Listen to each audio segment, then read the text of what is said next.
என்னை மறவா இயேசு நாதா உந்தன் தயவால் என்னை நடத்தும்படி சொல்லி அல்லமா. Thank you Jesus. நந்திலா என்னை மறவா இயேசு நாதா உந்தன் தயவா என்னை நடத்தும். என்னை மறவா இயேசு நாதா உந்தன் தயவா என்னை நடத்தும். வல்ல ஜீவ வாக்கு தத்தங்கள் வரைந்தனக்காய் இந்ததாலே ஸ்தோத்திரம். வல்ல ஜீவ வாக்கு தத்தங்கள் வரைந்தனக்காய் இந்ததாலே ஸ்தோத்திரம். ஆபத்திலே அருளும் துணையே பாதைக்கு நல்ல தீபமிதே. ஆபத்திலே அருளும் துணையே பாதைக்கு நல்ல தீபமிதே. என்னை மறவா இயேசு நாதா எந்த தயவா என்னை நடத்தும். சொல்லுமா. என்னை மறவா இயேசு நாதா உந்த தயவா என்னை நடத்தும். பயப்படாதே பல கரத்தாலே பாதுகாப்பே என்றதாலே ஸ்தோத்திரம். பயப்படாதே பல கரத்தாலே பாதுகாப்பே என்றதாலே ஸ்தோத்திரம். பாசம் என் மேல் நீர் வைத்ததினால் பறிக்க இயலா எவரும் என்னை. பாசம் என் மேல் நீர் வைத்ததினால் பறிக்க இயலா எவரும் என்னை. என்னை மறவா இயேசு நாதா தயவா என்னை நடத்தும். என்னை மறவா இயேசு நாதா உந்தன் தயவா என்னை நடத்தும். தாய் தன் சேயை மறந்து விட்டாலோ மறவேன் உன்னை என்றதாலே ஸ்தோத்திரம். தாய் தன் சேயை மறந்து விட்டாலும் மறவேன் உன்னை என்றதாலே ஸ்தோத்திரம். வரைந்திரன்றோ உள்ளங்கையில் வல்லவா உந்தல் புகலிடமே. வரைந்திரன்றோ உள்ளங்கையில் வல்லவா எந்தல் புகலிடமே. என்னை மறவா இயேசு நாதா உந்தன் தயவா என்னை நடத்தும். என்னை மறவா இயேசு நாதா உந்தன் தயவா என்னை நடத்தும். தீக்கற்றோராய் கைவிடேனே கலங்கிடீரே என்றதாலே ஸ்தோத்திரம். தீக்கற்றோராய் கைவிடேனே கலங்கிடீரே என்றதாலே ஸ்தோத்திரம். நீரறியா யாதும் நெறிடா என் தலை முடியும் எண்ணினீரே. நீரறியா யாதும் நெறிடா என் தலை முடியும் எண்ணினீரே. என்னை மறவா இயேசு நாதா உந்தன் தயவா என்னை நடத்தும். என்னை மறவா இயேசு நாதா உந்தன் தயவா என்னை நடத்தும். உன்னை தொடுவோம் என் கண்மணியை தொடுவதாக உரைத்ததாலே ஸ்தோத்திரம். உன்னை தொடுவோம் என் கண்மணியை தொடுவதாக உரைத்ததாலே ஸ்தோத்திரம். அக்கினியின் பதிலாக அன்பரை என்னை காத்திடுமே. அக்கினியில் பதிலாக அன்பரை என்னை காத்திடுமே. என்னை மறவா இயேசு நாதா உந்தன் தயவா என்னை நடத்தும். என்னை மறவா உந்தன் தயவா என்னை நடத்தும். என்னை முற்றும் ஒப்புவித்தேனே, ஏற்று என்றும் நடத்துவீரே ஸ்தோத்திரம். என்னை முற்றும் ஒப்புவித்தேனே, ஏற்று என்றும் நடத்துவீரே. எப்படியும் உம் வருகையிலே ஏழை என்னை திடுமே. எப்படியும் உம் வருகையிலே உம் பிள்ளை என்னை சேர்த்திடுமே. என்னை மறவா இயேசுநாதா, உந்தன் தயவா என்னை நடத்தும். என்னை மறவா இயேசுநாதா, உந்தன் தயவா என்னை நடத்தும். உனக்கெதிராய் எழும்பும் ஆயுதம் வாய்த்திடாதே என்றதாலே ஸ்தோத்திரம். உனக்கெதிராய் எழும்பும் ஆயுதம் வாய்த்திடாதே என்றதாலே ஸ்தோத்திரம். எப்படியும் உம் வருகையிலே உம் பிள்ளை என்னை சேர்த்திடுமே. பறந்திடுமே உம் நாமத்திலே, பரனே எனக்காய் ஜெய கொடியே. பறந்திடுமே உம் நாமத்திலே, பரனே எனக்காய் ஜெய கொடியே.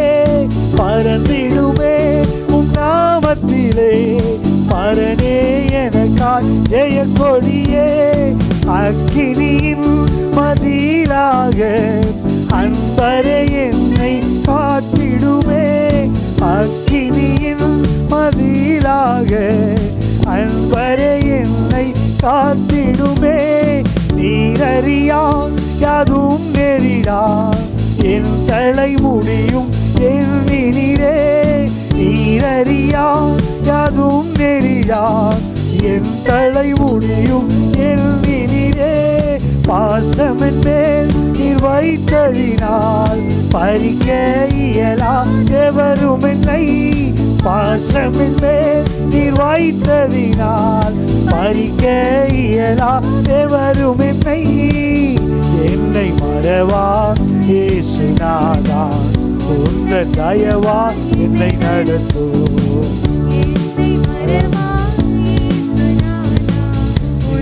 தயவா என்னை நடத்தும். என்னை மறவா, என்னை மறவா இயேசுநாதா, உந்தன் தயவா என்னை நடத்தும். என்னை மறவா இயேசுநாதா, உந்தன் தயவா என்னை நடத்தும். கரங்களை உயர்த்தி அப்பாவுக்கு நம்ம நன்றி சொல்லலாமா? பாசம் என் மேல் நீர் வைத்ததினால் பறிக்க எவரும் இயலாதே. பாசமின் மேல் நீர் வைத்ததினால் பறிக்க இயலா எவரும் என்னை. அக்கினியின் மதிலாக அன்பரே என்னை காத்திடுவீர். அக்கினியின் மதிலாக அன்பரே என்னை காத்திடுமே. ஆபத்திலே அரும் துணையே, பாதைக்கு நல்ல தீபமிதே. ஆபத்திலே அரும் துணையே, பாதைக்கு நல்ல தீபமிதே. நன்றி ராஜா, உம்மை நாங்கள் உயர்த்துகிறோம் அப்பா. உம்மை நாங்கள் உயர்த்துகிறோம் உயர்த்துகிறோம் உயர்த்துகிறோம் உயர்த்துகிறோம். ஆண்டவரே, எங்க ஆபத்தில் அருந்துணை நீங்க தான். இதுவரைக்கும் நீங்க எங்களை பாதுகாத்து நடத்தி வந்தீங்களே. நாங்கள் நிற்பதும் நிர்மூலமாகாமல் இருப்பதும் ஐயா உங்க சுத்த கிருபையே ஒழிய ஆண்டவரே வேறொன்று இல்லையா, எங்க மேல வச்ச அன்புக்காக, எங்க மேல வச்ச இரக்கத்துக்காக, ஆண்டவரே எங்களுக்கு நீர் தந்த கிருபைக்காக, நீர் தந்த ரட்சிப்புக்காக, ஆண்டவரே நீர் பாராட்டின நன்மைகளுக்காக உள்ளத்தின் ஆழத்திலிருந்து உமக்கு நாங்க நன்றி செலுத்துகிறோம் ஐயா. உம்மை நாங்கள் உயர்த்துகிறோம், உம்மை நாங்கள் உயர்த்துகிறோம். நீ நல்லவர் நல்லவர் நல்லவர் நல்லவர். ஓரஹசல் பலரதுனபியா ஏ ஹலரஹசகரோ. ஓ நீ ராஜா, நீர் வல்லவர், நீர் பெரியவர், நீர் பெரியவர். இதுவரைக்கும் நீங்க எங்களை நடத்தி கொண்டு வந்தீங்களே, நீர் எங்களை முன் குறித்திருக்கிறீர், நீர் எங்களை அழைத்திருக்கிறீர் ஆண்டவரே, நீர் எங்களை தெரிந்து கொண்டிருக்கிறீர். நிச்சயமாய் ஆண்டவர் எங்களுக்கு என்ன குறித்த அந்த நாள் வரைக்கும் ஆண்டவரே நீங்க அற்புதமாய் எங்களை நீங்க நடத்துவீங்க ஆண்டவரே. நீங்க எங்களை நடத்துவீங்க, நீங்க எங்களை நடத்துவீங்க, எங்கள் நடுவழியில் தவிக்க விட மாட்டீங்க ஆண்டவரே. நீர் எழுதி தந்த வேதத்தை ஆண்டவரே எங்களுக்கு சொத்தாய், ஆண்டவரே எங்களுக்கு சுதந்திரமாய் ஆண்டவரே வைத்துக் கொள்ள ஒவ்வொரு நாளும் வேதத்தின்படி ஆண்டவரே நடக்கைகளை ஒப்பு கொடுக்கிறோம்பா. வேதத்தின்படி நடக்கிற உத்தம மார்க்கத்தார் பாக்கியவான்கள் என்று சொல்லி படிக்கிறோமே ஆண்டவரே. நீங்க எங்களை நடத்துங்கப்பா, நீங்க எங்களை நடத்துங்க ஆண்டவரே, நீங்க எங்களை நடத்துங்க ஐயா. எங்களை தாழ்த்துகிறோம், எங்களை ஒப்பு கொடுக்கிறோம் சுவாமி. Thank you Jesus. நன்றி அப்பா, நன்றி ராஜா, நன்றி ராஜா. உம்மை நாடி தேடும் மனிதர் உம்மில் மகிழ்ந்து களி கூறட்டும். உம்மை நாடி தேடும் மனிதர் உம்மில் மகிழ்ந்து களி கூறட்டும். உந்தன் நாட்டம் கொள்வோம். கரங்களை உயர்த்தி சொல்லுவோமா? இன்று பெறட்டும். உந்தன் மீட்பில் ஆட்டம் கொள்வோம். மன அமைதி இன்று பெறட்டும். மகிமை ஆட்சிமை மாவேந்தன் உமக்கே. மகிமை ஆட்சிமை மாவேந்தன் உமக்கே. துதியும் கனமும் தூயோனே உமக்கே. துதியும் கனமும் தூயோனே உமக்கே. ஒரு நாளும் உம்மை மறவே, ஒருபோதும் உம்மை பிரியே. ஒரு நாளும் உம்மை மறவே, ஒருபோதும் உம்மை பிரியே. மறுவாழ்வு தந்த நேசர் வனவாளன் மடியில் சாய்வே. மறுவாழ்வு தந்த நேசர் மடியில் சாய்வே. மகிமை மகிமை ஆட்சிமை மாவேந்தன் உமக்கே. மகிமை. எஸ், கரங்களை உயர்த்தி சொல்லுவோம். உமக்கே துதியும் கனமும் தூயோனே.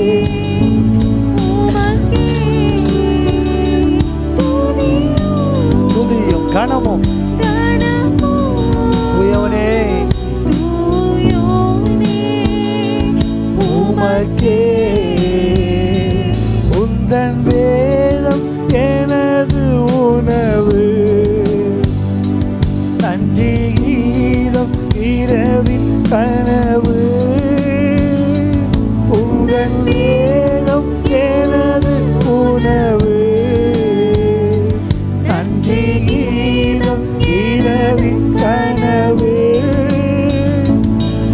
உந்தன் பாதம் போதும் எனக்கு,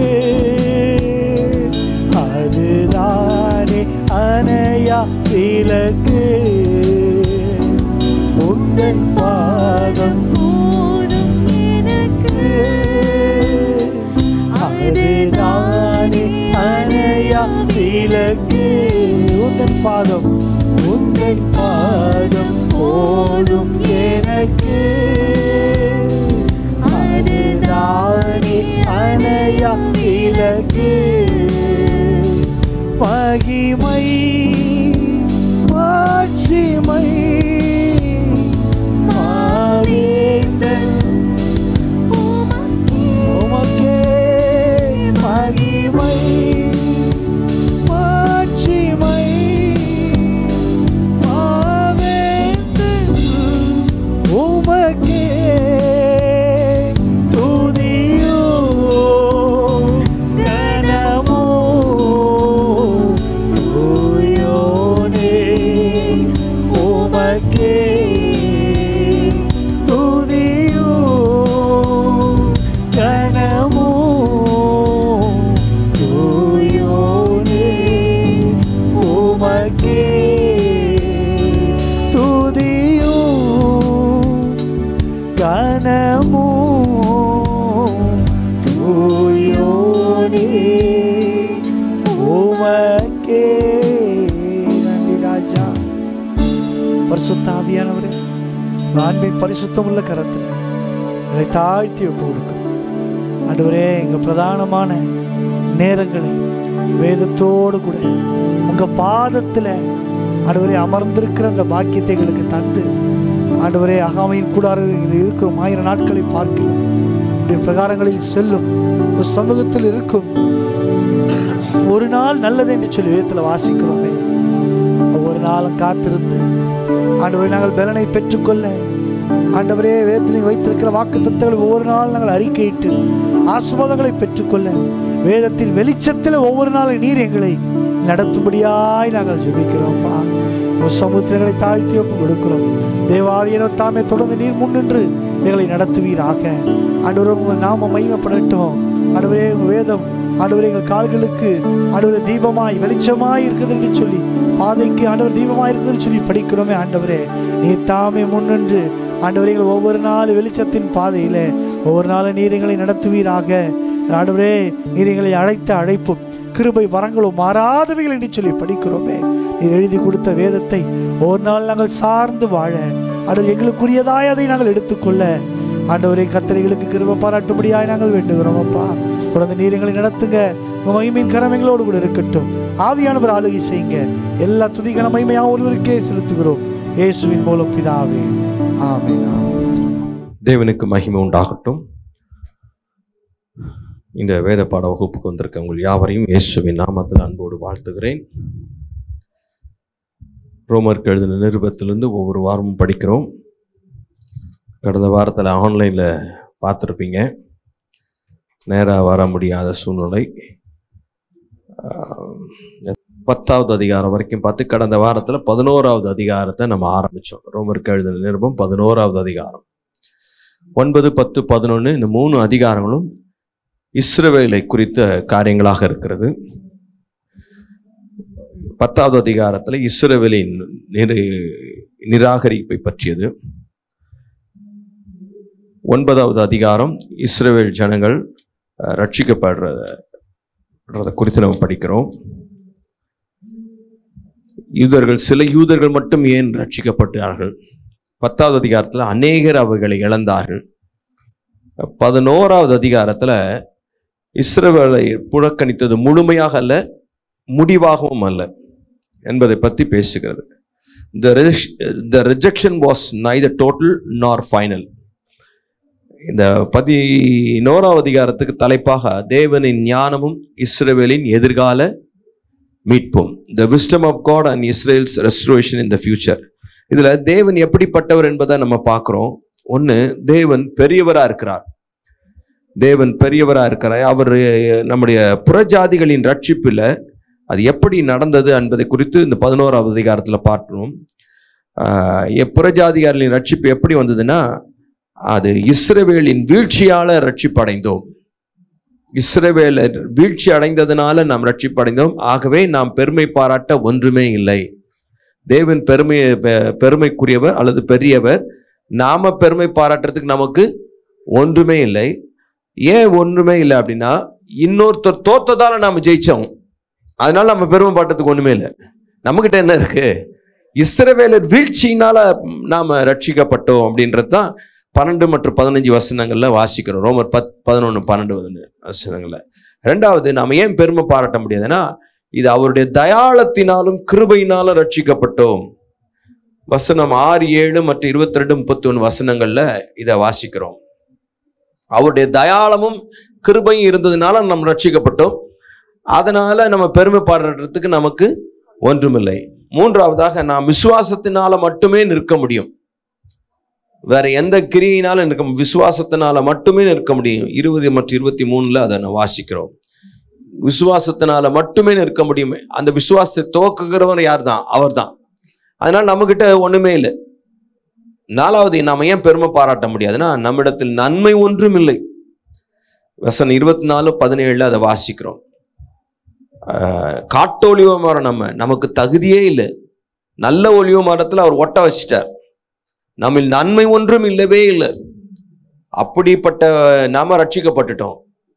அப்போ அந்த ரட்சிப்புக்கு காரணம் நம்ம இல்லை, நன்மை ஒன்றுமே இல்லை, கர்த்தரே. ஆகவே நம்ம பெருமை பாராட்டுறதுக்கு ஒன்றுமில்லை. ஐந்தாவதாக, நம்முடைய அறிவு குறைவுள்ளது. we lack knowledge. ஒரு அறிவும் இல்லை. ரட்சிக்கப்படுறதுக்கு என்ன செய்யணும், என்ன ஐடியா இருக்கு, என்ன பிளான் பண்ணணும், என்ன பண்ணா ரட்சிக்கப்படுவோம் அப்படின்ற ஒரு அறிவு கூட நமக்கு இல்லை. ஏனென்றால் இதெல்லாம் தேவனுடைய திட்டம் நமக்கு தெரியாது, பிளான் தெரியாது, ஒரு காரியமும் தெரியாது. நம்ம ரட்சிக்கப்பட்டோம். கர்த்தருக்கு ஸ்தோத்திரம். அதனால சிலுவை பற்றி உபதேசம் கெட்டு போகிறவர்களுக்கு பைத்தியமா இருக்கிறது, ரட்சிக்கப்படுற நமக்கோ தேவ பலனா இருக்கிறது. அப்போ தேவன் பெரியவராகவே இருக்கிறார். ஆமென். அதனால நம்ம பெருமை பாராட்டுறதுக்கு ஒண்ணுமே இல்லை. கர்த்தருக்கு ஸ்தோத்திரம். ரெண்டாவது, தேவன் எப்படிப்பட்டவர் என்பதை இந்த புத்தகத்துல படிக்கிறோம். தேவனிடத்துல பட்சபாதம் இல்லை. அதாவது புறஜாதியாரையாகிய நாம ரட்சிக்கப்பட்டுட்டோம், இஸ்ரவேல் ஜனங்கள் ரட்சிக்கப்படல. அப்போ தேவனிடத்துல பட்சபாதம் இருக்குதா அப்படின்னு கேட்டா பட்சபாதம் இல்லை. ரெண்டாவது கேரக்டர் என்னன்னா, தேவனிடத்தில் பட்சபாதம் இல்லை. Impartiality in God. ரோமர் 11வது அதிகாரம் 21 மற்றும் 22 வசனங்களை வாசிச்சோம் அப்படின்னா, ஸ்வாப கிளைகளை தேவன் தப்ப விடாதிருக்க, ஸ்வாப கிளைகளை தேவன் தப்ப விடாதிருக்க, உன்னையும் தப்ப விட மாட்டார் என்று எச்சரிக்கையாயிரு. உன்னையும் தப்ப விட மாட்டார் என்று எச்சரிக்கையாயிரு. ஆகையால் தேவனுடைய தயவையும் கண்டிப்பையும் பார். தேவனுடைய தயவையும் கண்டிப்பையும் பார். விழுந்தவர்களிடத்திலே கண்டிப்பையும், விழுந்தவர்களிடத்திலே கண்டிப்பையும், உன்னிடத்திலே தயவையும் காண்பித்தார். உன்னிடத்திலே தயவையும் காண்பித்தால், அந்த தயவிலே நிலைத்திருப்பாயானால், அந்த தயவிலே நிலைத்திருப்பாயானால் உனக்கு தயை கிடைக்கும். நிலைத்திராவிட்டால் நீயும் வெட்டுண்டு போவாய். நிலைத்திராவிட்டால் நீயும் வெட்டுண்டு போவாய். ஆமென். அப்போ பாரபட்சமின்மை அப்படின்றது தேவனுடைய பட்சபாதம் பார்க்காத குணம் அப்படின்றது தான் தேவனுடைய குணம்.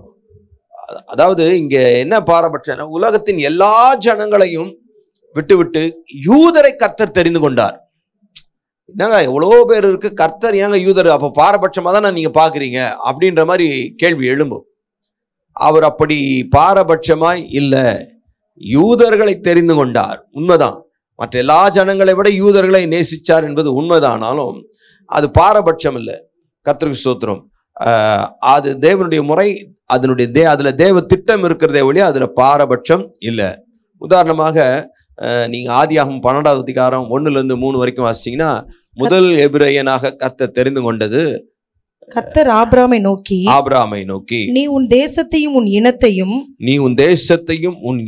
உன் தகப்பனுடைய வீட்டையும் விட்டு புறப்பட்டு நான் உனக்கு காண்பிக்கும் தேசத்துக்கு போ.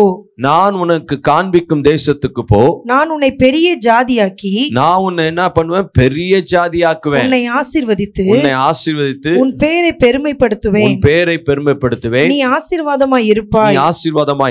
உன்னை உன்னை ஆசீர்வதிக்கிறவர்களை ஆசீர்வதிப்பேன். சபிப்பேன், உன்னை சபிக்கிறவனை சபிப்பேன், சபிக்கிறவனை சபிப்பேன், பூமியில் உள்ள வம்சங்கள் எல்லாம் உனக்குள் ஆசீர்வதிக்கப்படும் என்றார். ஆமென். பூமியில் உள்ள வம்சங்கள் எல்லாம் உனக்குள் ஆசீர்வதிக்கப்படும். அதாவது ஆபிரகாமை கர்த்தர் அழைத்தது அவனை மட்டும் ஆசீர்வதிக்கிறதுக்காக அழைக்கல, பூமியில் இருக்கிற நம்ம எல்லாரையும் ஆசீர்வதிக்கிறதுக்காக அழைச்சார். ஆனா ஆசீர்வதிக்கிறதுக்கு தெரிந்து கொண்ட பாத்திரம் யூதன், ஒரு யூதன். அப்போ யூதனை ஸ்பெஷலா தெரிந்து கொண்டது இல்ல, உள்ளுக்குள்ள இருக்கிற நோக்கம் நம்ம புறஜாதியாராகிய நம்ம எல்லாரையும் ரட்சிக்க. அப்போ தேவனிடத்துல என்ன இல்லை, பாரபட்சம் இல்லை, பாரபட்சமே கிடையாது. அவனும் ஸ்பெஷலா அவர் மட்டும் தெரிஞ்சுக்கிட்ட தேவன் பெரியவரா இருக்கிறார். பெரியவராக இருந்தவர் புறஜாதிகளையும் ரட்சித்தார், புறஜாதிகளாகி நம்ம ரட்சித்தார். அதுல நம்ம ரட்சிப்புக்கு நம்ம ஒண்ணுமே செய்யல. ரெண்டாவது, தேவன் பட்சபாதம் இல்லாதவரா இருக்கிறார். அப்போ அவர் யூதனாக முதல் எபிரேயன் ஆபிரகாமை தெரிந்து கொண்டு பூமியில் உள்ள வம்சங்கள் எல்லாம் நாம் எல்லாரும் ஆசீர்வதிக்கப்படும்படி கர்த்தர் தெரிந்து கொண்டாராம். அப்போ வழி என்னன்னு கேட்டீங்கன்னா, ஆபிரகாம் திட்டம் என்னன்னா நம்ம எல்லாரும் ரட்சிக்கணும். வழிமுறை என்னன்னா ஆபிரகாம் மூலமாக கர்த்தருக்கு இது தேவனுடைய திட்டமும் தேவனுடைய குறிக்கோளமா இருந்தது. இது தேவன் இஸ்ரவேல் ஜனங்கள் மூலமாக புறஜாதியாரை தொட இருக்கிறார். இது குறித்து ஏசாயா 59:21, உன்மேல் இருக்கிற என் ஆவியும் நான் உன் வாயில் அருளிய என் வார்த்தைகளும் இது முதல் என்றென்றைக்கும் உன் வாயிலிருந்தும் உன் சந்ததியின் வாயிலிருந்தும் உன் சந்ததியினுடைய சந்ததியின் வாயிலிருந்தும் நீங்குவதில்லை என்று கர்த்தர் சொல்லுகிறார். இது எனக்கு அவர்களோடு இருக்கும் என் உடன்படிக்கை என்று கர்த்தர் சொல்லுகிறார். இது எனக்கு அவர்களோடு இருக்கும் உடன்படிக்கை என்று கர்த்தர் சொல்லுகிறார். இது சந்ததியினுடைய சந்ததியின் வாயிலிருந்து நீங்குவதில்லை. அப்போ புறஜாதிகளையும் கர்த்தர் ஆசீர்வதிக்கிறார். தொடர்ந்து வாசிங்கன்னா எரேமியா 31வது அதிகாரம் 31 இருந்து, இதோ நாட்கள் வரும் என்று கர்த்தர் சொல்லுகிறார், இதோ நாட்கள் வரும் என்று கர்த்தர் சொல்லுகிறார். அப்பொழுது இஸ்ரவேல் குடும்பத்தோடும் யூதா குடும்பத்தோடும் புது உடன்படிக்கை பண்ணுவேன். நான் அவர்கள் பிதாக்களை எகிப்து தேசத்திலிருந்து அழைத்து வர கைப்பிடித்த நாளிலே அவர்களோட பண்ணின உடன்படிக்கையின்படி அல்ல, ஏனெனில் நான் அவர்களுக்கு நாயகராய் இருந்தும் அந்த என் உடன்படிக்கையை அவர்கள் மீறி அவமாக்கி போட்டார்களே என்று கர்த்தர் சொல்லுகிறார். அந்நாட்களுக்கு பிற்பாடு நான் இஸ்ரவேல் குடும்பத்தோட பண்ண போகிற உடன்படிக்கையாவது நான் என் நியாயப்பிரமாணத்தை அவர்கள் உள்ளத்திலே வைத்து அதை அவர்கள் இருதயத்திலே எழுதி நான் அவர்கள் தேவனாயிருப்பேன், அவர்கள் என் ஜனமாயிருப்பார்கள் என்று கர்த்தர் சொல்லுகிறார். இனி ஒருவன் தன் அயலானையும் ஒருவன் தன் சகோதரனையும் நோக்கி கர்த்தரை அறிந்து கொள் என்று போதிப்பதில்லை. அவர்கள் சிறியவன் முதல் பெரியவன் மட்டும் எல்லாரும் என்னை அறிந்து கொள்வார்கள் என்று கர்த்தர் சொல்லுகிறார். எல்லாரும் கர்த்தரை, ஆனா முதல்ல இஸ்ரவேல் ஜனங்களோடு தான் பண்றாரு ஆண்டவர் உடன்படிக்கை. எல்லாரும் அறிந்து கொள்வார்கள் என்று கர்த்தர் சொல்லுகிறார். நான் அவர்கள் அக்கிரமத்தை மன்னித்து அவர்கள் பாவங்களை இனி நினையாதிருப்பேன். சூரியனை பகல் வெளிச்சத்துக்காகவும் சந்திர நட்சத்திர நியமங்களை ரா வெளிச்சத்துக்காகவும் கட்டளையிட்டவரும் அலைகள் கொந்தளிக்கத்தக்கதாக சமுத்திரத்தை குலுக்கிறவரும் சேனைகளின் கர்த்தர் என்னும் நாமம் உள்ளவருமாகிய கர்த்தர் சொல்லுகிறது என்னவென்றால், இந்த நியமங்கள் எனக்கு முன்பாக இல்லாதபடிக்கு ஒளிந்து போனால் அப்பொழுது இஸ்ரவேல் சந்ததியும் எனக்கு முன்பாக என்றைக்கும் ஒரு ஜாதியாய் இராதபடிக்கு அற்றுப்போம் என்று கர்த்தர் சொல்லுகிறார். கர்த்தர் சொல்லுகிறது என்னவென்றால், மேலே இருக்கிற வானங்கள் அளக்கப்படவும் கீழே இருக்கிற பூமியின் அஸ்திபாரங்கள் ஆராயப்படவும் கூடுமானால் நான் இஸ்ரவேல் வம்சத்தார் அனைவரையும் அவர்கள் செய்த எல்லாவற்றின் நிமித்தமும் வெறுத்து விடுவேன் என்று கர்த்தர் சொல்லுகிறார். ஆமென். அப்போ ஆராயப்படுமானால் அவங்களை வெறுத்து விடுவேன். அப்படின்னா ஆராயப்பட முடியாது. அதனால இஸ்ரவேலை வெறுத்து விட முடியாது. இஸ்ரவேலை வெறுத்து விட முடியாது என்பதனாலே புறஜாதிகளின் ரட்சிப்பும் நின்றுவிட முடியாது. ஆமென். சோ இஸ்ரவேல் மூலமாக புறஜாதியாரை கர்த்தர் என்ன பண்றாரு? ரட்சிக்கிறார். இது சகரியா 13:1, எபிரேயர்ல 8:8 வாசிங்க. அந்நாளிலே பாவத்தையும் அழுக்கையும் நீக்க தாவீதின் குடும்பத்தாருக்கும் எருசலேமின் குடிகளுக்கும் திறக்கப்பட்ட ஒரு ஊற்று உண்டாயிருக்கும். அந்நாளிலே நான் விக்கிரகங்களின் பேரும் தேசத்தில் இராதபடிக்கு அழிப்பேன், அவைகள் இனி நினைக்கப்படுவதில்லை. தரிசனம் சொல்லுகிறவர்களையும் அசுத்த ஆவியையும் தேசத்திலிருந்து போய்விடவும் பண்ணுவேன் என்று சேனைகளின் கர்த்தர் சொல்லுகிறார். அப்போ என்ன சொல்ல வரேன், இஸ்ரவேல் ஜனங்களோடு தேவன் ஆபிரகாமோடு உடன்படிக்கை பண்ணினா அந்த உடன்படிக்கையை அவர் காப்பாற்றுகிறதில் உண்மையா இருக்கிறார். அந்த உடன்படிக்கை என்ன அப்படின்னா புறஜாதிகளை சந்திக்கிறது. புறஜாதிகளின் ரட்சிப்புக்காக ஆபிரகாமை தெரிந்து கொண்டார். ஆபிரகாமை தெரிந்து கொண்டு அதன் மூலமா புறஜாதிகளை ரட்சிக்கிறார். அதனால கர்த்தருக்கு ஸ்தோத்திரம், தேவனிடத்துல பட்சபாதம் இல்லை. ஏன் அவங்கள மட்டும் ஸ்பெஷலா தெரிந்து கொண்டார் அப்படின்ற கேள்வியை கேட்க முடியாது. ஏன்னா அவங்க மூலமா தான் உங்களை தோடுறதுக்கு. இப்ப யார் மூலமாவது தொட்டுதானே ஆகணும். இப்போ உலகத்தை ரட்சிக்கணும்னா ஒவ்வொன்றா தொட தான் முடியும். அப்போ முதல்ல தொடுறவங்களை ஸ்பெஷல் அப்படின்னா அதன் மூலமா தான் மற்றவங்களை தொட முடியும். அதனால தேவனிடத்தில் பட்சபாதம் இல்லை. அது மாத்திரமல்ல, 20வது வசனம் 20 ரோமர் 11:20-23 வாசிச்சோம் அப்படின்னா, நல்லது அவிசுவாசத்தினாலே அவைகள் முறித்து போடப்பட்டன. அவிசுவாசத்தினாலே அவைகள் முறித்து போடப்பட்டன. நீ விசுவாசத்தினாலே நிற்கிறாய். விசுவாசத்தினாலே நிற்கிறாய். மேட்டிமை சிந்தையாய் இராமல் பயந்திரு. மேட்டிமை சிந்தையாய் இராமல் பயந்து. விசுவாசத்தினாலே நீ நிற்கிறாய். அது அண்டர்லைன் பண்ணு. நீ விசுவாசத்தினால நிக்கிற. 23ல அன்றியும் அவர்கள் அவிசுவாசத்திலே நிலைத்திராதிருந்தால். அவிசுவாசத்திலே நிலைத்திராதிருந்தால் அப்படின்னா விசுவாசத்திலே நிலைத்திருந்தா அவர்களும் ஒட்ட வைக்கப்படுவார்கள். விசுவாசத்தினாலதான் ஒட்ட வைக்கப்படுகிறார்கள். அவர்களை மறுபடியும் ஒட்ட வைக்கிறதற்கு தேவன் வல்லவராய் இருக்கிறாரே. ஆமென். அப்போ யூதர் அல்லாதவர்களுக்கு விசுவாசத்தினாலே தான் ரட்சிப்பு. யூதருக்கும் எப்படிதான் ரட்சிப்பு? விசுவாசத்தினால்தான் ரட்சிப்பு.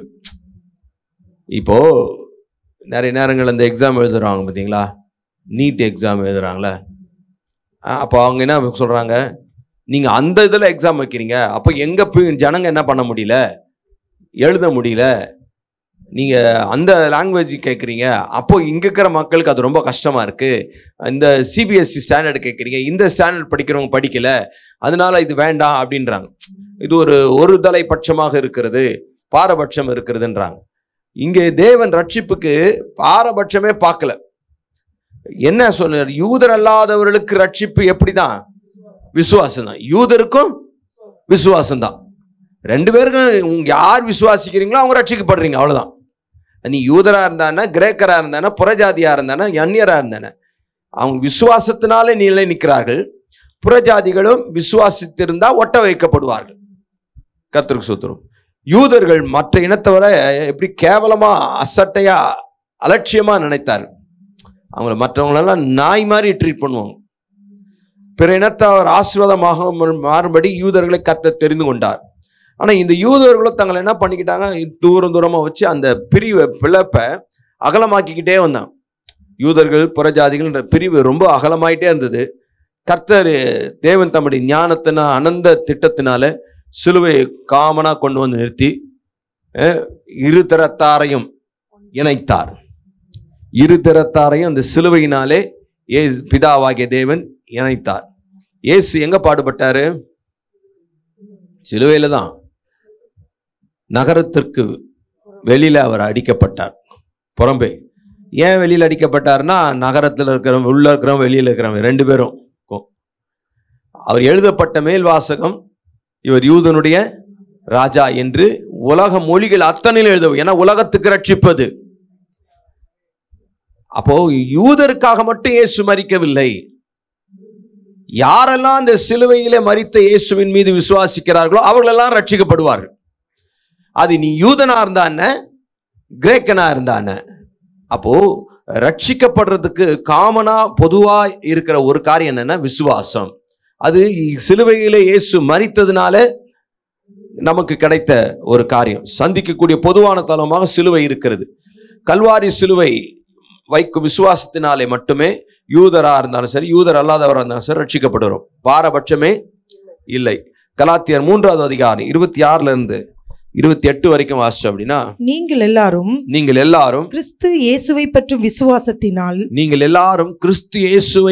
விசுவாசத்தினால் தேவனுடைய புத்திரராய் இருக்கிறீர்களே. ஆமா, கிறிஸ்து இயேசுவை பற்றும் விசுவாசத்தினாலே நீங்கள் எல்லாரும் எப்படி இருக்கிறீங்க? தேவனுடைய புத்திரராய் இருக்கிறீர்களே. ஏனெனில் உங்களில் கிறிஸ்துவுக்குள்ளாக ஞானஸ்நானம் பெற்றவர்கள் எத்தனை பேரோ, எத்தனை பேர்களோ அத்தனை பேரும் கிறிஸ்துவை தரித்துக் கொண்டீர்களே. யூதன் என்றும் கிரேக்கன் என்றும் இல்லை, கிரேக்கன் என்றும் இல்லை, அடிமை என்றும் சுயாதீனன் என்றும் இல்லை, சுயாதீனன் என்றும் இல்லை, ஆண் என்றும் பெண் என்றும் இல்லை. ஆண் அதாவது இனமும் இல்லை, தேசமும் இல்லை, அடிமையும் இல்லை, ஆள்றவனும் இல்லை, ஆண் பாலும் இல்ல, பெண் பாலும் இல்ல. நீங்கள் எல்லாரும் கிறிஸ்து இயேசுவுக்குள் ஒன்றாய் இருக்கிறீர்கள். ஆமென். கிறிஸ்து இயேசுவுக்குள் ஒன்றாய் இருக்கிறீர்கள். யாரெல்லாம் விசுவாசிக்கிறாங்களோ அவங்களாம் ரட்சிக்கப்படுறாங்க. அவ்வளவுதான். அது ஆணா இருந்தானா, பெண்ணா இருந்தானா, அடிமையா இருந்தானா, மேல் நாட்டவரா இருந்தானா, இங்கிலீஷ் பேசினானா, இங்கிலீஷ் பேசாம இருந்தானா, தமிழ் பேசுறான், வேற மொழி பேசினான், அவன் கீழ் ஜாதி மேல் ஜாதி அப்படின்ற ஒரு பாகுபாடே இல்லாம பொதுவான தளமாக சிலுவையை தேவன் கொண்டு வந்து இதை விசுவாசிக்கிறவங்களுக்கு ரட்சிப்புன்னு கொடுத்துட்டார். ஆகவே தேவனிடத்துல பட்சபாதம் இல்லை. ஆமென். தேவன் பட்சபாதம் உள்ளவர். இன்னொரு வசனம் கொலோசியர் 3:11 வாசிப்போம். அதிலே கிரேக்கன் என்றும் யூதன் என்றும் இல்லை, விருத்த சேதனம் உள்ளவன் என்றும் விருத்த சேதனம் இல்லாதவன் என்றும் இல்லை.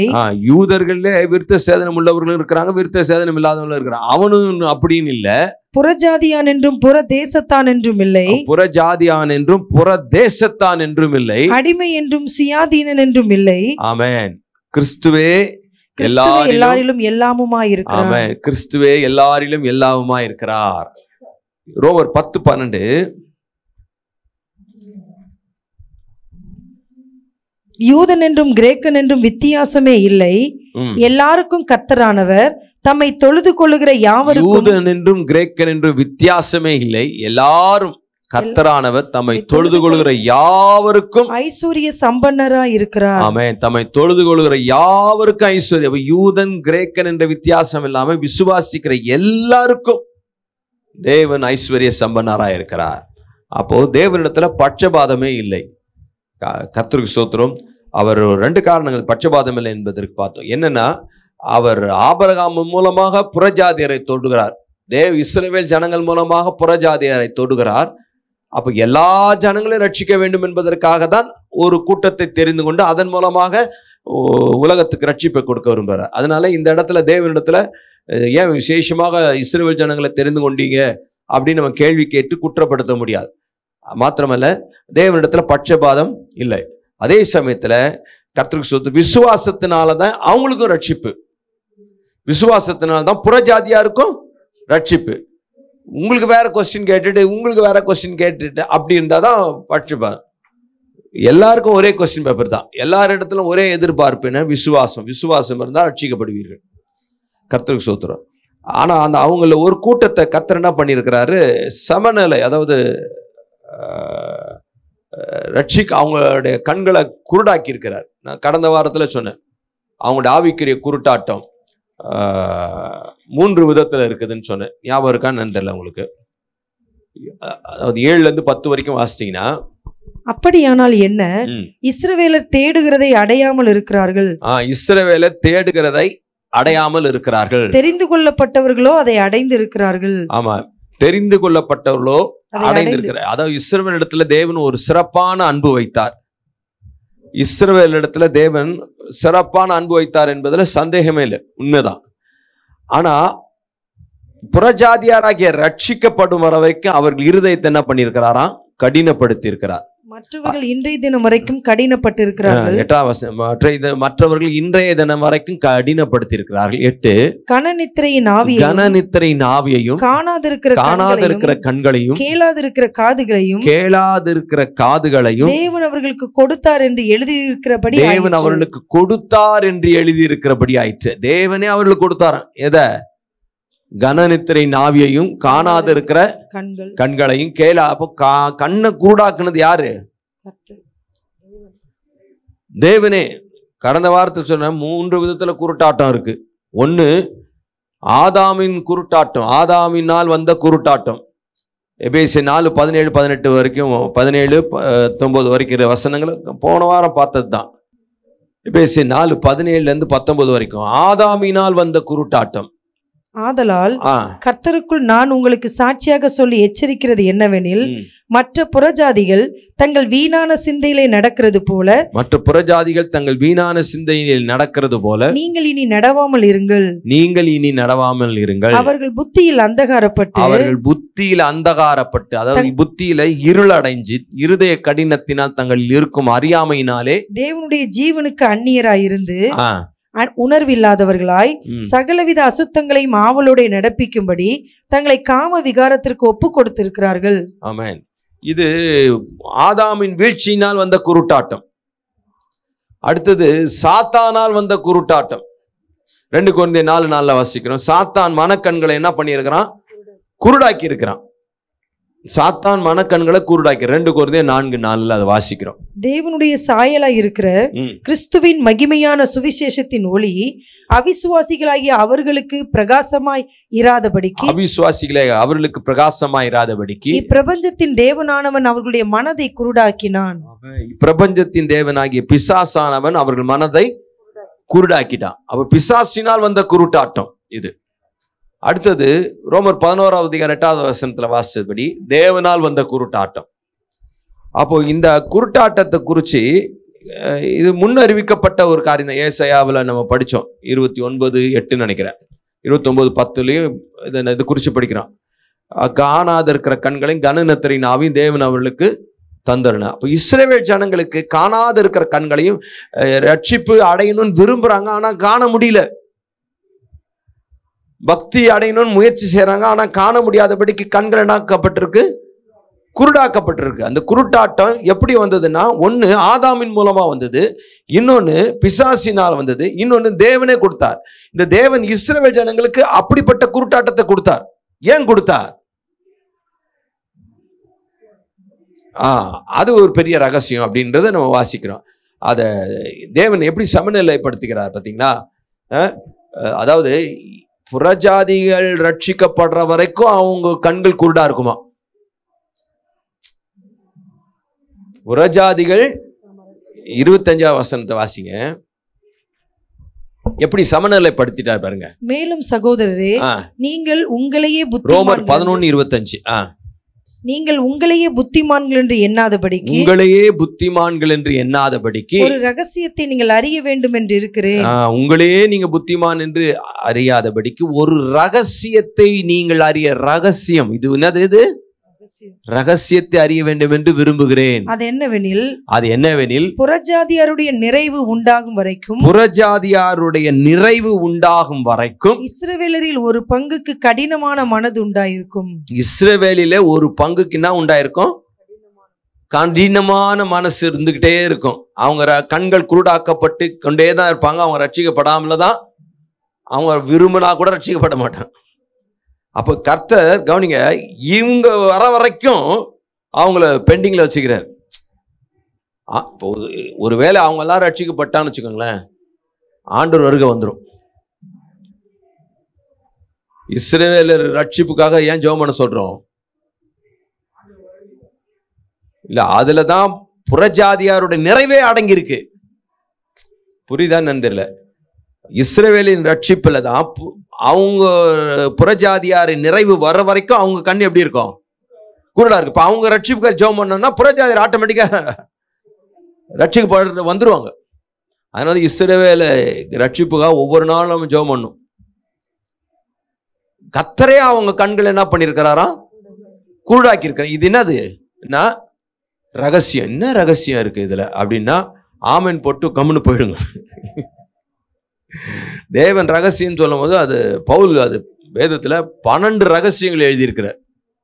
அந்த ரகசியங்களை குறித்து பிற்காலத்துல நம்ம படிப்போம். ஆனா பட் அது என்ன அப்படின்றத கொஞ்சம் கொஞ்சமா பார்க்கலாம் மீதியா இருக்கிற நேரத்துல. கர்த்தருக்கு 12 ரகசியங்கள். அதுல புறஜாதியாருடைய நிறைவு குறித்த ஒரு காரியங்களை படிக்கிறோம். தானியேலின் 9ஆவது அதிகாரம் 24 இருந்து 27 வரைக்கும் மீறுதலை தவிர்க்கிறதற்கும் பாவங்களை தொலைக்கிறதற்கும் அக்கிரமத்தை நிவிர்த்தி பண்ணுகிறதற்கும் நித்திய நீதியை வருவிக்கிறதற்கும் தரிசனத்தையும் தீர்க்க தரிசனத்தையும் முத்திரிக்கிறதற்கும் மகா பரிசுத்தமுள்ளவரை அபிஷேகம் பண்ணுகிறதற்கும் உன் ஜனத்தின் மேலும் உன் பரிசுத்த நகரத்தின் மேலும் 70 வாரங்கள் செல்லும்படி குறிக்கப்பட்டிருக்கிறது. 70 வாரங்கள் செல்லும்படி, இது பெரிய சப்ஜெக்ட், இது குறிக்கப்பட்டிருக்கிறது. இப்போதும் நீ அறிந்து உணர்ந்து கொள்ள வேண்டியது என்னவென்றால் எருசலேமை திரும்ப எடுப்பித்து கட்டுகிறதற்கான கட்டளை வெளிப்படுவது முதல் எருசலேமை எடுத்து கட்டுகிறதற்கான கட்டளை வெளிப்படுவது முதல் பிரபுவாகிய மேசியா வரும் மட்டும் 7 வாரமும் 62 வாரமும் செல்லும். இதனுடைய அர்த்தங்கள் எல்லாம் எழுத்தின்படியானதுல இதெல்லாம் எழுத்தின்படியாக செல்லும். அவைகளில் வீதிகளும் அலங்கங்களும் மறுபடியும் கட்டப்படும். ஆனாலும் இடுக்கமான காலங்களில் இப்படியாகும். அந்த 62 வாரங்களுக்கு பின்பு மேசியா சங்கரிக்கப்படுவார். ஆனாலும் தமக்காக அல்ல, நகரத்தையும் பரிசுத்த ஸ்தலத்தையும் வரப்போகிற பிரபுவின் ஜனங்கள் அழித்து போடுவார்கள். அதன் முடிவு ஜலப்பிரவாகம் போல இருக்கும். முடிவு பரியந்தம் யுத்தமும் நாசமும் உண்டாக நியமிக்கப்பட்டது. அவர் 1 வார கம்பளவும் அநேகருக்கு உடன்படிக்கை உறுதிப்படுத்தி அந்த வாரம் பாதி சென்ற போது பலியையும் காணிக்கையும் ஒளிய பண்ணுவார். அருவருப்பான செட்டைகளோட பாலாக்குகிறவன் வந்து இறங்குவான். நிர்ணயிக்கப்பட்டிருக்கிற நிர்மூலமும் பாலாக்குகிறவன் மேல் தீரு மட்டும் சொரியும் என்றான். பாலாக்குகிறவன் தீரு மட்டும் சொரியும். அதாவது இந்த பாபிலோன் சிறைப்பிடிக்கப்பட்டதில் உபத்திரவ காலம் வரைக்கும் சொல்லப்பட்டிருக்கிற காரியங்களாக சொல்லப்படுகிறது. அதாவது இஸ்ரவேல் ரகசிய வருகை வரைக்கும் இந்த காரியங்கள் போகும். 7 வாரங்கள், இந்த 62 வாரம் முடிஞ்சிச்சு அதெல்லாம். ஸோ என்ன சொல்ல வருகிறேன், அது வரைக்கும் இஸ்ரவேல் புறஜாதியார் ரட்சிக்கப்படுற வரைக்கும் இஸ்ரவேல் ஜனங்களுக்கெல்லாம் கண்ணு குருடாக்கி இருக்கு. ஆண்டவருடைய வருகை வரைக்கும் கர்த்தருக்கு ஸ்தோத்திரம். இந்த கால இடைவெளியில தான் புறஜாதியாரோட ஒவ்வொருவரும் ரட்சிக்கப்படுவார். புறஜாதியாருடைய ரட்சிப்பு ஒவ்வொரு காரியமா நடைபெறும். இதுதான் பவுல் என்ன சொல்றாருன்னா ரகசியம் அப்படின்றார். இது பழைய ஏற்பாட்டில் வெளிப்படுத்தப்படாமல் மறைக்கப்பட்ட ரகசியம் புதிய ஏற்பாட்டில் அவ்வப்போது ஆங்காங்கே வெளிப்படுத்தி இருக்கப்பட்டிருக்கு. ஸோ இதை குறித்த 12 ரகசியங்கள், இதுக்கு சம்பந்தம் இல்லைன்னாலும் ரகசியம் அப்படின்றதுனால சொல்றேன். 12 ரகசியங்கள் இருக்கு வேதத்துல. முதலாவது ரகசியம், the mystery of the kingdom of heaven, பரலோக ராஜ்யத்தின் ரகசியம். பரலோக ராஜ்யத்தின் ரகசியம் மத்தேயு 13வது அதிகாரம், அதுல 7 உவமைகள் சொல்லப்பட்டிருக்கு, 3ல இருந்து 50 வரைக்கும். இது மார்க் 4வது அதிகாரம் 1ல இருந்து 25, லூக்கா 8வது அதிகாரம் 4ல இருந்து 15, லூக்கா 8 4ல இருந்து 15, மார்க் 4 1ல இருந்து 25, விதைக்கு பற்றி மத்தேயு 13 3ல இருந்து 50 வரைக்கும். இது பரலோக ராஜ்யத்தின் ரகசியங்களை என்ன எப்படி சொன்னார்னா ஓமைகளாக சொன்னார். ஓமைகளாக எப்படி இருக்குன்னு ரகசியங்கள். ஸோ முதல் ரகசியம் mystery of the kingdom of heaven, பரலோக ராஜ்யத்தை குறித்த ரகசியம், ரைட். ரெண்டாவது the mystery of the rapture, ரகசிய வருகை பற்றிய ரகசியம். ரகசியம்னு என்ன, அவர் மறைச்சு வச்சிருந்த உண்மை. ரகசியமா சொல்றேன் அப்படின்னு. அப்போ மர்மம்னா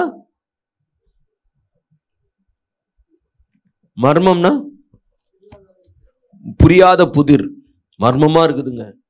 ரகசியம் தெரியல, தெரியுது ஆனா மறைஞ்சிருக்கு. என்னமோ ரகசியம் இருக்குனால இருக்குது, உண்மைதான், பைபிள் இல்லை. அத வேதம் அப்பப்போ அங்கங்க கர்த்தர் தம்முடைய திட்டத்தை என்ன பண்ணியிருக்காரு, அவருடைய பிளானை அங்கங்க வெளிப்படுத்து. ரகசிய வருகையும் ஒரு பற்றிய ரகசியம். 1 கொரிந்தியர் 15:51 52, 1 கொரிந்தியர் 15:51 52, 1 தெசலோனிக்கர் 4:16. ஒரு ரகசியத்தை உங்களுக்கு அறிவிக்கிறேன். நாம் எல்லாரும் நித்திரை அடைவதில்லை, ஆகிலும் கடைசி எக்காலம் தொனிக்கும் போது ஒரு நிமிஷத்திலே ஒரு இமை பொழுதிலே நாம் எல்லாரும் மறுரூபமாக்கப்படுவோம். எக்காலம் தொனிக்கும், அப்பொழுது மரித்தோர் அழிவில்லாதவர்களாய் எழுந்திருப்பார்கள், நாமும் மறுரூபமாக்கப்படுவோம். அழிவுள்ளதாகி இது அழியாமையையும் சாவுக்கேதுவாகி இது சாவாமையும் தரித்துக் கொள்ள வேண்டும். 1 தெசலோனிக்கேயர் 4:16 மரண வீட்டில் வாசிக்கப்படுற வேத பகுதியில், ஏனெனில் கர்த்தர் தாமே ஆரவாரத்தோடும் பிரதான தூதனுடைய சத்தத்தோடும் தேவ எக்காலத்தோடும் வானத்திலிருந்து இறங்கி வருவார். அப்பொழுது கிறிஸ்துவுக்குள் மரித்தவர்கள் முதலாவது எழுந்திருப்பார்கள். பின்பு உயிரோடு இருக்கும் நாமும் கர்த்தருக்கு எதிர்கொண்டு போக மேகங்கள் மேல் அவர்களோட கூட ஆகாயத்தில் எடுத்துக் கொள்ளப்பட்டு இவ்விதமாய் எப்பொழுதும் கர்த்தருடனே கூட இருப்போம். ஆமென். அப்ப கர்த்தருடைய வருகை பெரிய ரகசியம். அது இன்னும் நடக்கல, இனிமே நடக்க போகிற ஒரு காரியம். 3வது ரகசியம், the mystery of the church as the body of Christ. கிறிஸ்துவின் சரீரமாகிய சபையை பற்றிய ரகசியம். சபை அப்படின்றது பழைய ஏற்பாட்டில் எங்கேயுமே சொல்லப்படலை, புதிய ஏற்பாட்டில் தான் அது வெளிப்படுது. எபேசியர் 3:1-11 வரைக்கும் வாசிச்சீங்கன்னா, கொலோசியர் 4:3. இது நிமித்தம் பவுலாகிய நான் புறஜாதியாராய் இருக்கிற உங்கள் பொருட்டு கிறிஸ்து இயேசுவின் நிமித்தம் கட்டுண்டவனாய் இருக்கிறேன். உங்களுக்காக எனக்கு அளிக்கப்பட்டிருக்கிற தெய்வ கிருபைக்குரிய நியமமும் இன்னதென்று கேட்டிருப்பீர்களே. அதென்னவெனில் புறஜாதிகள் சுவிசேஷத்தினாலே உடன் சுதந்திரருமாய். 6வது வசனம். இந்த ரகசியம் இப்பொழுது அவருடைய பரிசுத்த அப்போஸ்தலருக்கும் தீர்க்கதரிசிகளுக்கும் ஆவியானவராலே வெளிப்படுத்தப்பட்டிருக்கிறது போல, ஆவியானவராலே வெளிப்படுத்தப்பட்டிருக்கிறது போல முற்காலங்களில் மனுபுத்திரருக்கு அறிவிக்கப்படவில்லை. தேவனுடைய பலத்த சத்துவத்தால் எனக்கு அளிக்கப்பட்ட வரமாகிய அவருடைய கிருபையினாலே இந்த சுவிசேஷத்திற்கு ஊழியக்காரனானேன். ஆமென். கொலோசியர் 4:3 கிறிஸ்துவனுடைய ரகசியத்தின் நிமித்தம் கட்டப்பட்டிருக்கிற நான், கிறிஸ்துவனுடைய ரகசியம் சபைக்காக கட்டப்பட்டிருக்கிற நான், அந்த ரகசியத்தை குறித்து பேச வேண்டிய பிரகாரம் பேசி அதை வெளிப்படுத்துவதற்கு. கர்த்தருக்கு ஸ்தோத்திரம். எபேசியர் 6:19 அதுலயும் பாத்தீங்கன்னா, சுவிசேஷத்திற்காக சங்கிலியால் கட்டப்பட்டிருக்கிற ஸ்தானாதிபதியாகி நான் அதை பற்றி பேச வேண்டியபடி தைரியமாய் பேசத்தக்கதாக நான் தைரியமாய் என் வாயை திறந்து சுவிசேஷத்தின் ரகசியத்தை அறிவிக்கிறதற்கு. சுவிசேஷத்தின் ரகசியத்தை அறிவிக்கிறது. இதெல்லாம் கிறிஸ்துவின் சபையாகிய சபையை, கிறிஸ்துவின் சரீரமாகிய சபையை பற்றிய காரியங்கள். 5 வித ஊழியங்களை கர்த்தர் சபையில வச்சிருக்கிறார். அப்ப அந்த ஊழியங்களை குறித்த ஒரு ரகசியம் பழைய ஏற்பாட்டுல சொல்லப்படவே இல்லை, புதிய ஏற்பாட்டில இருந்தா அது ரிவீல் ஆச்சு. அப்போ பழைய ஏற்பாட்டிலே அவருக்கு என்ன ஒரு ஐடியா இருந்திருக்கு. கர்த்தருக்கு ஸ்தோத்திரம். புதிய ஏற்பாட்டில் அதை வெளிப்படுத்து. 4வது, the mystery of the church as the bride of Christ. கிறிஸ்துவின் மனவாட்டி ஆகிய சபையை பற்றிய ரகசியம். எபேசியர் 5:28 கிறிஸ்துவின் மனவாட்டி ஆகிய சபை. அப்படியே புருஷர்களும் தங்கள் மனைவிகளை தங்கள் சொந்த சரீரங்களாக பாவித்து அவர்களில் அன்பு கூற வேண்டும். தன் மனைவியில் அன்பு கூறுகிறவன் தன்னில் தான் அன்பு கூறுகிறான். தன் சொந்த மாம்சத்தை பகைத்தவன் ஒருவனும் இல்லையே. கர்த்தர் சபையை போஷித்து காப்பாற்றுகிறது போல ஒவ்வொருவனும் தன் மாம்சத்தை போஷித்து காப்பாற்றுகிறான். நாம் அவருடைய சரீரத்தின் அவயவங்களாயும் அவருடைய மாம்சத்திற்கும் அவருடைய எலும்புகளுக்கும் உரியவர்களாயும் இருக்கிறோம். இது நிமித்தம் மனுஷன் தன் தகப்பனையும் தன் தாயையும் விட்டு தன் மனைவியுடன் இசைந்து இருவரும் ஒரே மாம்சமாய் இருப்பார்கள். இந்த ரகசியம் பெரியது. இந்த ரகசியம் பெரியது, ரொம்ப பெருசு. நான் கிறிஸ்துவை பற்றியும், கிறிஸ்துவினுடைய மனவாட்டி தான் சபை. கர்த்தர் ப்ரிப்பேர் பண்றாரு சபையை குறிச்சு, ரகசியமா வச்சிருந்தாரு சபையை. அந்த சபை என்னதான்? கிறிஸ்துவின் மனவாட்டி.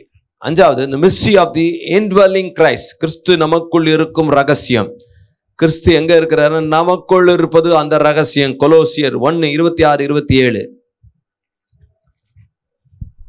உங்கள் பொருட்டு தேவனால் எனக்கு அளிக்கப்பட்ட உத்தியோகத்தின்படியே நான் அந்த சபைக்கு ஊழியக்காரனானேன். புறஜாதிகளுக்குள்ளே விளங்கிய இந்த ரகசியத்தில் உள்ள மகிமையின் ஐஸ்வர்யம் இன்னதென்று தேவன் தம்முடைய பரிசுத்தவான்களுக்கு தெரியப்படுத்த சித்தமானார். கிறிஸ்துவானவர் மகிமையின் நம்பிக்கையாக உங்களுக்குள் இருப்பதே அந்த ரகசியம். கிறிஸ்து நமக்குள் இருக்கிறது ஒரு ரகசியம். இருக்கிறாரு ரகசியம். ஆனா மட்டும் அவங்களுக்கு தெரியுமானா தெரியாது. இது ஒரு ரகசியம். பட் இந்த ரகசியத்தை நம்ம விசுவாசிக்கிறோம். ஆமென். அடுத்தது, கர்த்தருக்கு ஸ்தோத்திரம், the mystery of the incarnate Christ. கிறிஸ்துவோடு ஐக்கியத்தின் ரகசியம். கொலோசியர் 2:2-9, 1 கொரிந்தியர் 2:7, கொலோசியர் 2:2-9. அவர்களுடைய இருதயங்கள் தேற்றப்பட்டு அவர்கள் அன்பினால் இணைக்கப்பட்டு பிதாவாகிய தேவனுக்கும் கிறிஸ்துவுக்கும் உரிய ரகசியத்தை பிதாவாகிய தேவனுக்கும் கிறிஸ்துவுக்கும் உரிய ரகசியத்தை அறிந்து கொள்ளுகிற உணர்வின் பூரண அறிந்து நிச்சயத்தினுடைய கொள்ளுகிற உணர்வின் பூரண நிச்சயத்தினுடைய எல்லா ஐஸ்வர்யத்துக்கும் உரியவர்களாக வேண்டும் என்றே இப்படி விரும்புகிறேன். ஆமா, கிறிஸ்துவுக்கும் பிதாவுக்கும் இருக்கிற அந்த ரிலேஷன்ஷிப்ல இருக்கிற ரகசியம் 9. ஏனென்றால் தேவத்துவத்தின் பரிபூர்ணம் எல்லாம் சரீர பிரகாரமாக அவர் அவருக்குள் வாசமாய் கிறிஸ்துவுக்குள் வாசமா இருக்கிறது. அப்போ கிறிஸ்து நமக்குள் வாசமா இருக்கிறார். அப்போ பிதாவோடு கூட அவர் இருக்கிறார். கிறிஸ்துவுக்குள்ளார எல்லாமே இருக்கு. ஆமென். இப்போ அந்த உறவுல இருக்கிற ரகசியம். அடுத்தது 7வதாக the mystery of godliness, தேவ பக்தியின் ரகசியம். 1 தீமோத்தேயு 3:16. அன்றியும் தேவ பக்திக்குரிய ரகசியமானது யாவரும் ஒப்புக்கொள்ளுகிறபடியே மகா மேன்மையுள்ளது. தேவ பக்திக்குரிய ரகசியமானது மகா மேன்மையானது. தேவன் மாம்சத்திலே வெளிப்பட்டார். ஆமென். ஆவியிலே நீதி உள்ளவர் என்று விளங்கப்பட்டார். தேவ தூதர்களால் காணப்பட்டார். புறஜாதிகளிடத்தில் பிரசங்கிக்கப்பட்டார். உலகத்திலே விசுவாசிக்கப்பட்டார். மகிமையிலே ஏறெடுத்துக் கொள்ளப்பட்டார். மகிமையிலே ஏறெடுத்துக் கொள்ளப்பட்டார். தேவ பக்தியின் ரகசியம் கிறிஸ்து மரித்தது மற்ற காரியங்கள் எல்லாம். ஸோ அது 7வது. 8வது இந்த மிஸ்ட்ரி ஆஃப் இனிக்விட்டி, அக்கிரமத்தின் ரகசியம். 2 தெசலோனிக்கேயர் 2வது அதிகாரம் 3-12. 2 தெசலோனிக்கேயர் 2வது அதிகாரம் 3 அக்கிரமத்தின் ரகசியம். 3-12. எவ்விதத்தினாலும் ஒருவனும் உங்களை மோசம் போக்காதபடிக்கு எச்சரிக்கையாயிருங்கள். ஏனெனில் விசுவாச துரோகம் முந்தி நேரிட்டு கேட்டின் மகனாகிய பாவ மனுஷன் வெளிப்பட்டால் ஒழிய அந்த நாள் வராது. அவன் எதிர்த்து நிற்கிறவனாயும் தேவன் எனப்படுவது எதுவோ ஆராதிக்கப்படுவது எதுவோ அவை எல்லாவற்றிற்கும் மேலாக தன்னை உயர்த்துகிறவனாயும் தேவனுடைய ஆலயத்தில் தேவன் போல உட்கார்ந்து தன்னைத்தானே தேவன் என்று காண்பிக்கிறவனாயும் இருப்பான். நான் உங்களிடத்தில் இருந்த போது இவைகளை சொன்னது உங்களுக்கு ஞாபகம் இல்லையா? அவன் தன் காலத்திலே வெளிப்படும்படிக்கு இப்பொழுது அவனை தடை செய்கிறது இன்னதென்றும் அறிந்திருக்கிறீர்களே. அக்கிரமத்தின் ரகசியம் இப்பொழுதே கிரியை செய்கிறது. அக்கிரமத்தின் ரகசியம் இப்போதே கிரியை செய்கிறதே. அவன் கர்த்தருக்கு ஸ்தோத்திரம். அக்கிரமத்தின் ரகசியம் அந்தி கிறிஸ்து வெளிப்படுறான். அவன் நீக்கப்படும் போது அக்கிரமக்காரன் வெளிப்படுவான். அவனை கர்த்தர் தம்முடைய வாயின் சுவாசத்தினால் அழித்து தம்முடைய வருகையின் பிரசன்னத்தினாலே நாசம் பண்ணுவார். சோ அக்கிரமத்தின் ரகசியம்.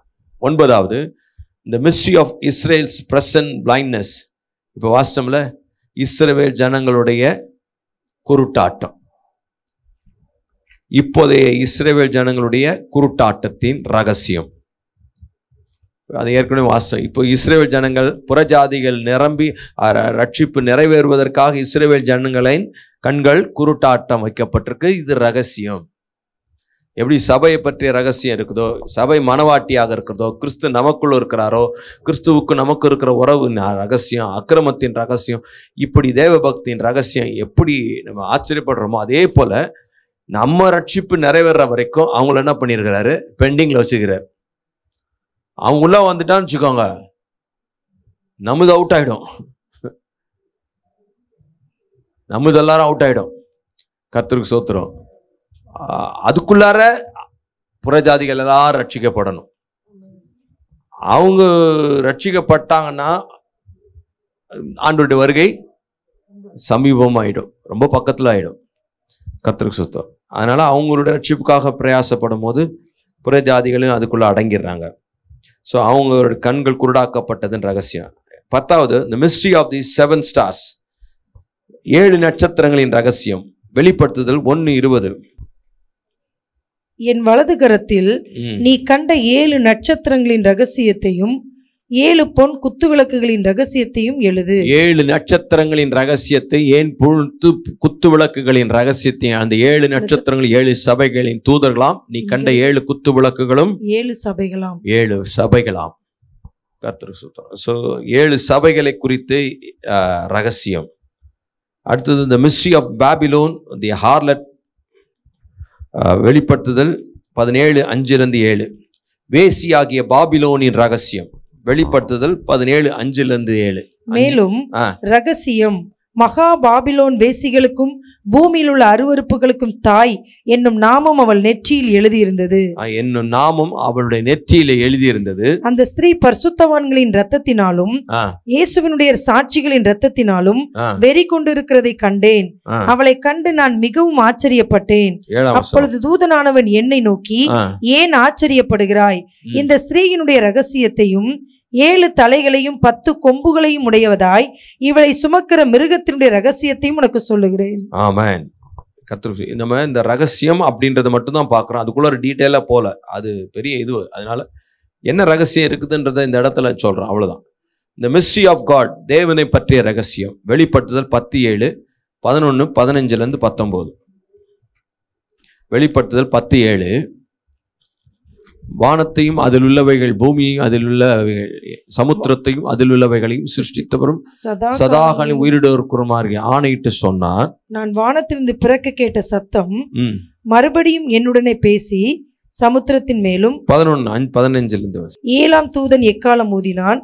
அப்பொழுது உலகத்தின் ராஜ்யங்கள் நம்முடைய கர்த்தருக்கும் அவருடைய கிறிஸ்துவுக்கும் உரிய ராஜ்யங்கள் ஆயின. அவர் சதா காலங்களிலும் ராஜ்யபாரம் பண்ணுவார் என்னும் கம்பீர சத்தங்கள் வானத்தில் உண்டாயின. அப்பொழுது தேவனுக்கு முன்பாக தங்கள் சிங்காசனங்கள் மேல் உட்கார்ந்திருந்த 24 மூப்பர்களும் முகங்குப்புற விழுந்து, இருக்கிறவரும் இருந்தவரும் வருகிறவருமாகிய சர்வ வல்லமையுள்ள கர்த்தராகிய தேவனே, உம்மை ஸ்தோத்தரிக்கிறோம். தேவரீர் உமது மகா வல்லமையை கொண்டு ராஜ்யபாரம் பண்ணுகிறீர். ஜாதிகள் கோபித்தார்கள், அப்பொழுது உம்முடைய கோபம் மூண்டது. மரித்தோர் நியாயத்தீர்ப்பு அடைகிறதற்கும் தீர்க்கதரிசிகளாகி உம்முடைய ஊழியக்காரருக்கும் பரிசுத்தவான்களுக்கும் உமது நாமத்தின் மேல் பயபக்தியாயிருந்த சிறியோர் பெரியோருக்கும் பலன் அளிக்கிறதற்கும் பூமியை கெடுத்தவர்களை கெடுக்கிறதற்கும் காலம் வந்தது என்று சொல்லி தேவனை தொழுது கொண்டார்கள். ஆமென். அப்பொழுது 10வது அதிகாரம் 6ஆம் வசனம், 7ஆம் வசனம் இல்ல 6ஆம் வசனம். இனி காலம் செல்லாது, ஆனாலும் தேவன் தம்முடைய ஊழியக்காரராகிய தீர்க்கதரிசிகளுக்கு சுவிசேஷமாய் அறிவித்தபடி 7ஆம் தூதனுடைய சத்தத்தின் நாட்களிலே அவன் எக்காலம் ஊத போகிற போது தேவ ரகசியம் நிறைவேறும் என்று. ஆமென். தேவ ரகசியம் நிறைவேறும் என்று வானத்தையும் அதில் உள்ளவைகளையும் பூமியும் அதில் உள்ளவைகளையும் சமுத்திரத்தையும் அதில் உள்ளவைகளையும் சிருஷ்டித்தவர் சதாகாலங்களிலும் உயிரோடு இருக்கிறமான ஆணையிட்டு சொன்னான். இப்படிலாம் நடக்கும் அப்படின்னு சொல்லி தேவனுக்குரிய தேவ ரகசியம். ஸோ 12 ரகசியங்கள் இங்க பவுல் இங்க குறிப்பிடுகிறார். அதுல புறஜாதிகள் நிறைவு ஆகும் வரைக்கும் இஸ்ரவேலரின் கண்கள் குருடாக்க இருக்கப்பட்டிருக்கும். அப்போ ஆகவே இஸ்ரவேலின் ஜனங்களின் கண்களை குருடாக்கப்பட்டதுனால அந்த காலகட்டத்துக்குள்ளார புறஜாதிகளை ரட்சிக்க வைக்கிறார். ஆகவே இதை சமநிலைப்படுத்தி புறஜாதியர் யூதர்கள் அப்படின்ற வித்தியாசம் இல்லாம பாரபட்சம் காட்டாம தேவன் செயல்பட்டிருக்கிறார். இவங்க புறஜாதி இஸ்ரவேலின் ஜனங்களுடைய கண்களை குருடாக்குனதுனால அந்த கேப்ல இவங்க நுழையிறதுக்கு வாய்ப்பு கொடுத்துருக்கிறார். சரி சரி, நீங்களும் வந்துருங்க, உள்ளார வந்துருங்க. அப்போ இவங்க வந்துட்டாங்கன்னா ஆண்டவர் வந்துருவார். அப்போ தேவனிடத்துல என்ன இல்லைன்னா பட்சபாதமே இல்லை. கர்த்தருக்கு ஸ்தோத்திரம். தேவன் எப்படிப்பட்டவர்னா பட்சபாதமற்ற தேவனா இருக்கிறார். கர்த்தருக்கு ஸ்தோத்திரம். அவருடைய குணமே பட்சபாதம் இல்லாததாகவே இருக்கிறது. இதுதான் நம்ம இந்த இடத்துல நம்ம பார்க்குறோம். தேவன் பெரியவராக இருக்கிறார். அடுத்தது தேவனிடத்துல பட்சபாதமே இல்லை. இன்னொரு காரியத்தை நம்ம அடுத்த வாரம் பார்க்கலாம். இந்த 2 காரியத்தை இந்த 11வது அதிகாரத்தில் நம்ம பார்த்துருக்குறோம். 3வது காரியத்தை நம்ம அடுத்த வாரம் பார்க்கலாம். நம்ம புரிஞ்சுக்க வேண்டியதுன்னா இஸ்ரவேலருக்கு ரட்சிப்பு வந்தது அவங்க வீழ்ச்சியினால, புறஜாதியராகி நமக்கு ரட்சிப்பு வந்து அவங்க வீழ்ச்சியினால நம்ம பெருமை பாராட்ட ஒன்றும் இல்லை. தேவன் பெரியவர். 2வது, தேவன் இந்த இஸ்ரவேலரை விசேஷமாக பெருமை பாராட்டி அவங்களை ஸ்பெஷலாக தெரிந்து கொண்டார். அப்படின்றதுனால அவங்க பக்கம் ஒரு பாரபட்சம் காமிச்சிருக்கிறார் என்ற குற்றஞ்சாட்ட முடியாது. காரணம், அவங்க மூலமா இஸ்ரவேல் புறஜாதிகளை தொடுவதற்காக அவங்கள தொட்டாரு. மாத்திரமல்ல 2 பேருக்கும் பொதுவாக என்னத்தை வச்சாருன்னா ரட்சிக்கப்படுறதுக்கு விசுவாசத்தை வச்சார். யூதராக இருந்தாலும் சரி, புறஜாதியா இருந்தாலும் சரி, ரட்சிக்கப்படணும்னா விசுவாசம் இருக்கணும் அப்படின்னு வச்சாரு. மாத்திரமல்ல அவங்க இஸ்ரவேல் ஜனங்களை கண்களை குருடாக்கிட்டார். யார் எது வரைக்கும் குருடாக்கினா இவங்க உள்ளர நுழைஞ்சு நிறையிற வரைக்கும் அவங்க கண்ணை குருடாக்கி இருக்கிறார். அதனால தேவனிடத்துல என்ன இல்லை, பட்சபாதம் இல்லவே இல்லை. ஆமென். ஸோ பட்சபாதம் இல்லாத ஒரு தேவனை நீங்கள் நானும் ஆராதிக்கிறோம். கர்த்தருக்கு ஸ்தோத்திரம். அவரிடத்துல பட்சபாதமே இல்லை. என்ன முந்தி வந்தவர்களாக எங்களை அவங்களோட சமநிலைப்படுத்தினீரோ அப்படின்னு கேட்குறாங்க. 5 தாலந்து 2 தாலந்து 1 தாலந்து திறமைக்கு தக்கதாக தான் கொடுத்தார். திறமைக்கு